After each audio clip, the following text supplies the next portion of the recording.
anymore. They need to be great. I give credit to the New York Yankees.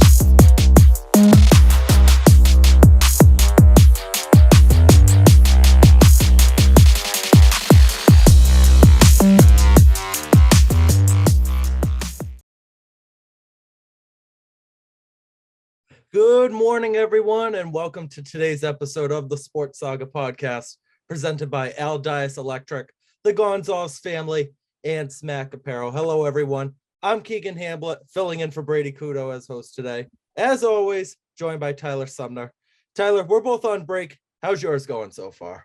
So far, so good, Keegan. You know, just a weekend so far, but so far it's been good. Obviously, we're going to dive into what made our Saturday not so good, dealing with a specific team that's on my shirt and your shirt as well later on in the episode. But yeah, not really too much plans here, just hanging with the family. Dad actually flew to Phoenix today for his job. So yeah, how's yours break going? It's going all right. As you said, yesterday kind of killed it a little bit. But since you brought that up, let's get right into that. Providence Friars against the Seton Hall Pirates yesterday at the Amica Mutual Pavilion. Seton Hall shooting over 60% from the field. They come away with a 24-point win. How's this going to affect, Tyler, really, Providence when it comes to March Madness time? Well, I mean, right now we're looking at a totally different Providence team than we were looking at 5 weeks ago, against UConn, if you will. After that UConn game, they were winning multiple games in a row that they needed to win. And then all of a sudden, just some stretch down the field after they lost to Creighton, nothing's been going right. You know, this Friars team, it doesn't look the same. Teams are starting to pick up on Bryce Hopkins' game. As our beloved co-host Brady Kudo was mentioning, they put him in a box one situation.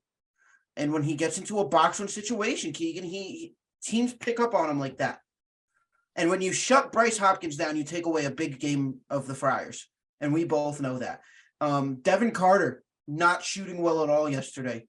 Jared Bynum, not shooting well at all yesterday. Really, the only reason you could argue that the Friars were in that game was because of Ed Croswell. So I think this is going to affect Providence going into the tournament because they have to play UConn, who they just lost to. And if Providence needs to come out and play their butts off in this game, because if they don't, I'm going to say it, bye-bye Providence in the first round of the tournament this year. Now, Providence just came off really of a couple of good tests. They played at UConn. They just played home against Xavier. Even though it's at home, it's against a way better Xavier team. Do you think maybe that it was because of those losses it kind of carried over? Or do you think it might have been a sense of really with the Xavier game, hey, we played this team so close, like we've shown that we can compete, and then they just got overconfident against Seton Hall? I think it's a camaraderie of things, if you will. I think first and foremost, it's that they did go in over their head, like much teams do against teams beneath them like that. I know there was a concert at the AMP the other night. Yep. Prior to the game, and a lot of the Friars teams went there. But again, you know, I just think that it's really a camaraderie and a position where you can't go in underestimating a team because it's March. Any team can be beat. Yeah, anything can happen in March. Anything can happen in March, really. And I just think, you know what? Even though they had a close game against Xavier, UConn's a totally different team, man. Yes. UConn's a totally different team than what they were playing on January 4th and stuff like that. All right, so let's preview the Big East tournament a little bit. I'm going to pull up the schedule right on my phone. Well, so before we get into that, let me ask you this. I want to get your view on this. Like right now with Providence, are you, as a Friars fan, are you worried? Yes, I am. I mean, if you asked me at the beginning of the year, me and Brady, our benchmark was one March Madness win. And if they're probably going to end up as an 8-9, maybe even a 10 seed, depending on how the Big East tournament goes. Right. So that first round is going to be a toss up. Now, I don't think Ed Cooley's going to be on the hot seat or anything like that, but this could affect the future though, because players who enter the transfer portal can see, oh, Providence is starting to slip, starting to decline a little bit. So you might not get some of that talent that you might have been getting in previous years. Right. That's like my biggest thing for it. So we got round 1 of the tournament. We got St. John's against Butler. That should be a good game. Yeah, I think it'll be a good game. I see St. John's ultimately pulling it out though. Yeah. They're just a more physical and faster team than Butler is. We got DePaul, Seton Hall. DePaul, they're really improved since last year. Still got some of the players, some of their core intact, but the Seton Hall team, like they proved yesterday, they can go on the road and beat a ranked team. Yeah, I'm gonna go out on a limb and say Seton Hall takes that. Georgetown, Villanova. Georgetown, always really for the last 2, 3, 4 years, been at the bottom of the Big East. Villanova, though, they've been on the decline this year. So yeah, Villanova been on the decline. New year, new coach. I still think Villanova is a solid team, so I'm gonna go Villanova with this one. And Providence UConn is the only quarterfinal matchup that is set right now. Xavier, Marquette, and Creighton all have to wait to see the results of that opening round to see who they play. I'm gonna still pick Providence. I think Ed Cooley has more experience in March than Dan Hurley. I'll give you that. That's fair. And I think the experience factor is going to play it off. Another big factor of these games is Bryce Hopkins. And I'm going to tell you why. Bryce has to find a way to play around his game, if that makes sense. Because his game, as we know it, is good. When he gets to go and he shuts teams down like that. Am I right or wrong, Keegan? No, you're right. You're right. He was just off yesterday. He was just off. He couldn't make a shot. He's been off for the last 3 or 4 games. Yeah. He really has. Granted, he had a solid performance at Xavier, but he needs to find a way, like when, hey, something's not working, switch it up, get it going. Yeah. Because he's going to be your key player in March. He really is. And I hate to say it, if Bryce doesn't get going, Soleil Boom is going to run the whole Big East now. Give me your Big East tournament winner. It was Providence. It really was. But as of now, it's going to be Xavier. You think Xavier? I think Xavier is going to do it. All right. I'm thinking either Xavier or Marquette. I mean, yeah, don't Marquette's discount Creighton too. Creighton's got a lot of depth on their team. Absolutely. And the one thing I want to talk about Marquette is for a second here, because I had to do a group project for my class with Rook, who is the play-by-play voice of the Friars on the radio. And he's one of our professors at Dean. For those who are watching on YouTube who don't know that about us, me and Keegan both go to Dean College. But yeah, first things first, dude, like we were talking about this. Marquette, they got bounced the first round last year. This year, they got a year older. Yeah. They got a better recruiting class. You know, this Marquette team is scary. They're ranked, what, 6th in the country right now? Yeah, and they were projected to be 9th in the conference at the beginning of the year. And look where they are now. Yeah. All right, now let's transfer over. We're still going to stay with the basketball theme, but let's go over to the pros. Tyler, what is going on with the Memphis Grizzlies and Ja Morant? He posted an Instagram live Saturday morning. He was on a live stream. He was holding out a gun. That's just ridiculous.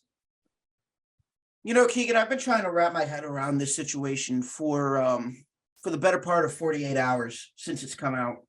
And to be honest with you, it's plain and simple. If you can't handle the stress of the game, why are you playing the game at all? You know, granted, Ja Morant is an incredible talent. We both know that. Yes. Incredible basketball player. Definitely the future of this league. But after what I saw going him doing. Not even just that, the punching a 17-year-old kid. First of all, Ja, you have to hold yourself to a higher manner. Yeah. You're in the National Basketball Association, the most watched sports league in the world. Besides MLS, I'm pretty sure, correct? Oh God, I don't know. MLS is like towards the bottom. But the NBA has such a big global impact, and you're going around flashing a gun on your Instagram Live. Listen, by all means, if you're trying to make it out the NBA, you're doing what you're doing. Okay. But if you want to be in this game to benefit your daughter, your family, your loved ones all around you, you're not going right about it, man.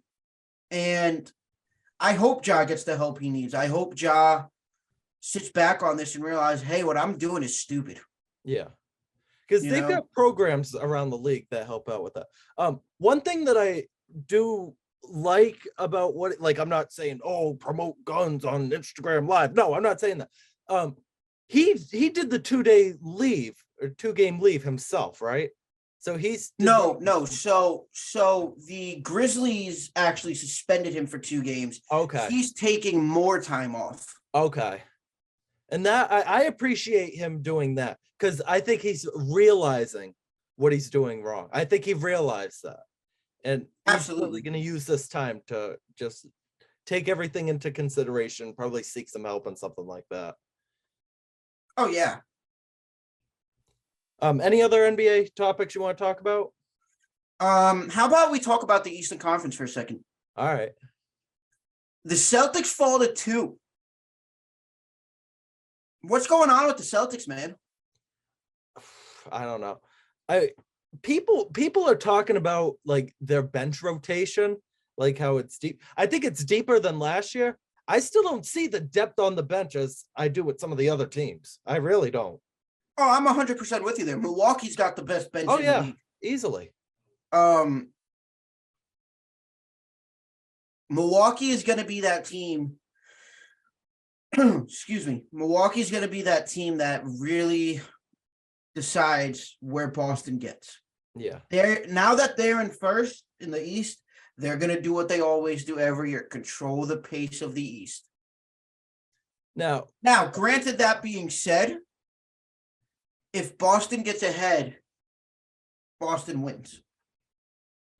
So you think if Boston's the number 1, they win, they go to the finals. If they're the number 2, Milwaukee goes to the finals. Yes. Okay. I saw a post the other day, and as much as I hate to say it, I really like the post. They compared this year's Celtics team to the 2022 Phoenix Suns, which is they lost in the finals the year before. They got some more talent. They got the number 1 seed, Phoenix, right? They got the 1 seed, and then they got bounced in the second round. As much as I hate to say it, I like that comparison because I feel like it's going to go over their heads. Like, it's just going to go over their heads. Yeah, I could see it. But now we're going to talk about the Bruins. I'm not a hockey guy. All I know is that this team is on pace to set the most wins in franchise history. Yeah. In NHL history. Yeah, they just became the fastest team in NHL history the other night to get to 100 points. Now, the only thing becomes is this going to be another 2018, 2019 Tampa Bay Lightning scenario when you get swept by a team who's never won a playoff series? That is ridiculous. You're talking about the Maple Leafs? No, Tampa Bay lost to Columbus in 2019 round 1. Now, that Tampa Bay team was loaded. And this Bruins team, really, besides maybe their front 6, they not really on forwards. They don't have much depth, really. And that's part of the issue when I see it compared to other teams that could compete in the East, like the Rangers and the Hurricanes. But they played the Rangers yesterday. They proved that they can beat them, even with Tarasenko and Kane on the Rangers now. So, yeah. And although that's 1 game, and although it was in Boston, they have the better record. They're hosting it. Absolutely. As of now, Boston's still proving to me they're the number 1. Absolutely. I think this team wins it all this year. Yeah. And this is it. Like, because they're going to run out of money. I think they have 7 or 8 free agents, and they're only going to have $4 million to spend. So they got to get it this year. So the Bruins, what you're saying is the Bruins are severely over the cap. Yes. Okay. I mean, they put Taylor Hall on the LTIR. So this is going to be like, again, we're going to bring back Tampa Bay. It's going to be another one of those situations where fans are saying, oh, they're 18 million over the cap. Because this is exactly what they did going into the postseason. Fans are saying, oh, if they're on the LTIR after the regular season's over, when the playoffs start, then they shouldn't be allowed to come back in the playoffs. I do somewhat agree with that. Like, you have to make a decision before. That's what I see, because I'm kind of big on the salary cap.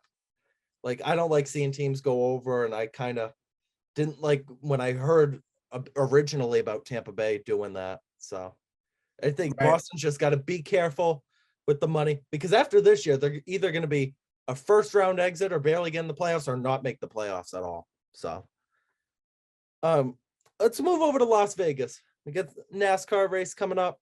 You want to take that away? Yeah, to keep it short and simple, my pick today is still going to be Martin Truex Jr. Okay. And I'll pick Logano. We're both basic. Any other topics you want to get on? Because I am going to talk briefly about the MIA D2 hockey tournament real quick, if you don't have anything else. I don't really have anything else to talk about now, except let the madness begin. Yeah, next week, Selection Sunday. Yes, we want to remind you, teams folks, now getting that automatic bid. So we want to remind you, folks, next week we will be doing a live reaction and a tape delay on YouTube of our reactions to Selection Sunday. That'll be fun. So it'll be a little bit later upload than usual, a little bit later recording than usual. But on Selection Sunday, there's no other better place to be than the Sports Saga podcast. That's right. That's exactly right. All right. I'm going to talk a little bit about the MIA Day 2 tournament real quick. Somerset Berkeley got bounced out round 1 against a 13-7 20th seed Auburn team. Somerset had the best season in the Snyder era, which goes back to the 03-04 season. So, so that would really be before you and I were born, because it was the best start since the 90s. That game, like, they just could not get anything going. And although their captain did play, apparently he was sick, he got a goal. So, and I've been hearing some excuses like, oh, Davis was sick. If everybody was healthy, we would have won. No, because our pass connection was just terrible in that game. And Auburn today is playing Walpole in the Sweet 16, right in Walpole. So we're going to find out today if that loss was more on us or that win was more about Auburn. I still think Canton is the team to beat in Division 2 as well. St. John's prep for Division 1 if you want to go up a division to the top teams in Massachusetts. But so far, it's been a really good tournament other than that 11-0 stopping of Duxbury and Dartmouth a few days ago. That is going to do it for us on today's episode of the Sports Saga podcast, again presented by Aldi's Electric, the Gonzalez family, and Smack Apparel. For Tyler Sumner, I'm Keegan Hamblett, signing off, hoping that you enjoy the rest of your day wherever you are.